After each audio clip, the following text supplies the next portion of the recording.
नमस्कार दोस्तों, जय हिंद जय भारत। आज जो बांग्लादेश में हो रहा है वो सिर्फ एक कंट्री का इंटरनल मैटर नहीं है, क्योंकि जब पड़ोस में चीज़ें बिगड़ती हैं तो उसका असर सिर्फ बॉर्डर तक नहीं रुकता, जैसा आप लोग हमेशा से देखते आ रहे हैं।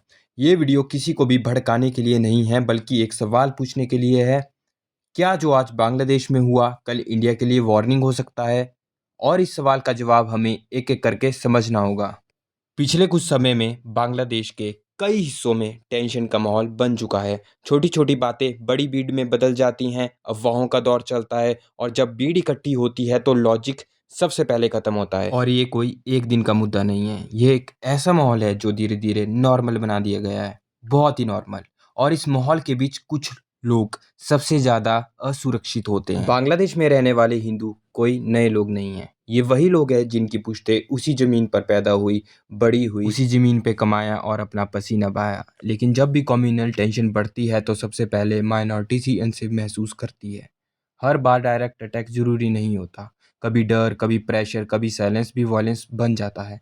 और इसी साइलेंस के बीच में एक रियल इंसिडेंट सामने आता है, जो है दीपू चंद्र दास केस। बांग्लादेश में दीपू चंद्र दास का केस एक दर्दनाक मिसाल है, जहां भीड़ ने कानून से पहले फैसला सुना दिया। रिपोर्ट्स के मुताबिक दीपू चंद्र दास पर धार्मिक अपमान का आरोप लगाया गया, जिसके बाद एक भीड़ इकट्ठा हुई और उसे पब्लिक प्लेस पर बुरी तरह पीटा गया। ये बहुत ही ज़्यादा शर्मनाक घटना है, जो कि आजकल बहुत ज़्यादा चर्चा में है। और ये सब पुलिस की मौजूदगी और वीडियो रिकॉर्डिंग्स के बावजूद हुआ, लेकिन उसे तुरंत और इफ़ेक्टिव प्रोटेक्शन नहीं मिल पाई। घटना के बाद परिवार ने इंसाफ की मांग की, पर केस को धीरे धीरे ठंडा पड़ता दिखाई दिया गया और नेशनल या इंटरनेशनल मीडिया पर इस पर बहुत लिमिटेड कवरेज हुई।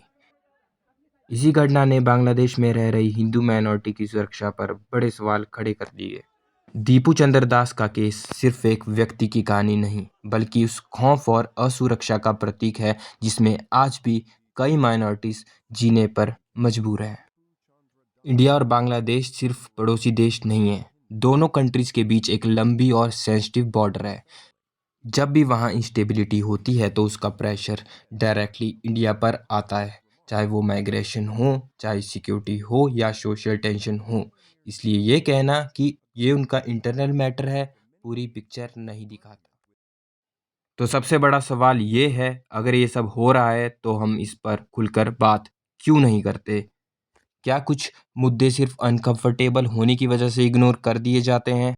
अगर हम सिर्फ दीपू चंद्र दास के केस को एक आइसोलेटेड इंसिडेंट मान लें तो शायद हम एक बहुत बड़ी गलती कर रहे होंगे, क्योंकि हिस्ट्री बताती है कि ऐसे इंसिडेंट अचानक नहीं होते, ये धीरे धीरे बनते हैं। पहले टेंशन क्रिएट होती है, फिर फियर और फिर साइलेंट एक्सोडस।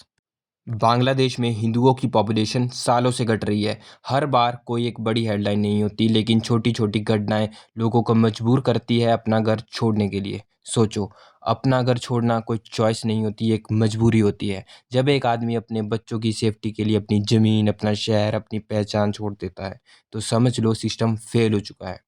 दीपू का केस इसलिए इम्पोर्टेंट है क्योंकि ये सिर्फ एक मौत नहीं, बल्कि एक पैटर्न का हिस्सा है। और जब पैटर्न रिपीट होने लगता है तो उसका असर बॉर्डर के उस पार नहीं रुकता।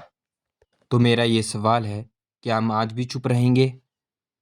हिस्ट्री ने हमें बार बार एक ही चीज़ सिखाई है, जब गलत चीज़ के सामने अच्छे लोग चुप रहे हैं, तब तब गलत चीज़ और स्ट्रांग हुआ है। अवेयरनेस का मतलब नफ़रत नहीं होती, सवाल पूछना दुश्मनी नहीं होती, और अपनी सिक्योरिटी के बारे में सोचना कोई गलत नहीं होता। इंडिया भले ही स्ट्रॉन्ग कंट्री है, लेकिन स्ट्रेंथ सिर्फ बॉर्डर से नहीं आती।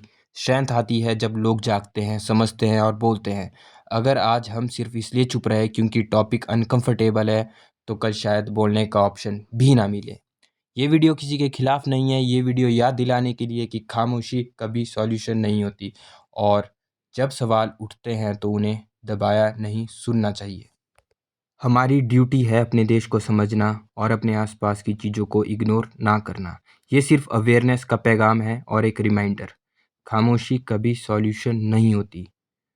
आपकी क्या राय है इस बारे में? कमेंट में लिखिए, अपनी आवाज़ उठाइए। जय श्री राम।